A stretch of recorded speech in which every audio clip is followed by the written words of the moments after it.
Hej Lærke. Allerførst et stort tillykke med din konfirmation. Jeg håber, du nyder dagen, og jeg vil ønske, at jeg kunne se dig lige nu. Du undrer dig måske over, at netop jeg sender dig en hilsen, men jeg holder faktisk meget af dig. Selvom jeg godt ved, at det måske ikke altid lige er gengældt.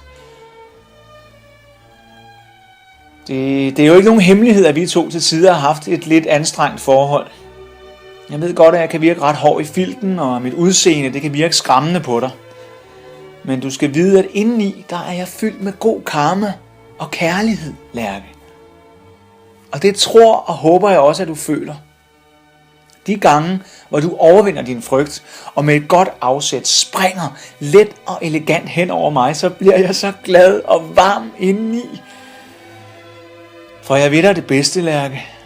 Det må du aldrig betvivle, og mit allerhøjeste ønske for fremtiden, det er, at vi får et endnu tættere forhold og et rigtig godt venskab med masser af gode oplevelser sammen. Endnu en gang tillykke med dagen, Lærke, og masser af spring og lykke fremover. Kys og kram fra mig, Pegasus.